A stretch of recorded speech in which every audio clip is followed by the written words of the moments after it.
बिराद गरमथार बोथोरा दिनै थानो हालायाखै जोङो दंफैयो खैला मैलायाव खामानियाव दंफैयोमोन निउस खालामफैदों बेयावनो ब्रादार मिनियाखौ लोगो मोनबाय जोबोद गरम गरमा ओरैबायदिखा ओमफ्राय आङो नैबे मोज्लायजोना होनायालाय नै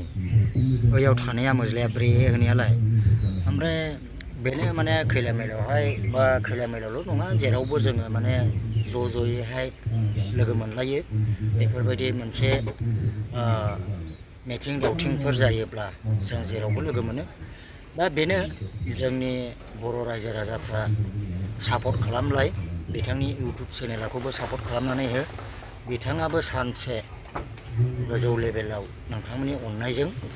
दावखोलांनो हानाय बायदि आरो बिथाङा सासे ससियेल मिडियायाव एक्टिभ जानानै दङ बहुद गोबावसै दानिल' नंले दा आं बेखौसो बुंनो सानो रायजो राजानि गेजेरावहाय माने गोबां जोंनि बर' सुबुंफ्रा गुबुन गुबुन जाथिफोरनिखौसो नायख्रेबनानै होयो आरो माने जोंनि बर'फोरनिखौ खम नायो माने मोखाङाव थाहैब्लानो गारला हरनो आरोखि ना ओरै फुगारनानैहाय दा बिदि जानो नाङा जों बर'जों बर' नायलाय नोंथाङा साननो हागौ बै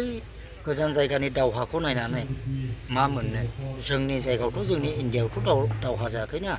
गुबुन जायगानि दावहासो जादों दा बेनिखायनो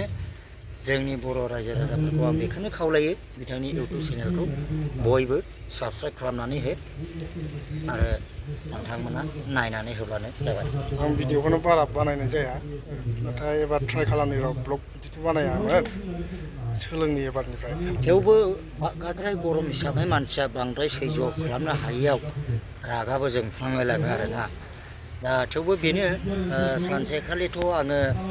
गरमनि दिनखौ लानानै माखासे फेसबुकआव आपल'ड होनाय जादोंमोन गोबांथार मानसिफ्रा नायदों आरोना दा दिनैबो बेबायदिनो थिग जोहोलाव मोसाहारि आंनिनो टाइटेल आंनिनो जात बिथाङाबो आंनाबो मोसाहारि बेनो नायनो थाखाय थेंक इउ सै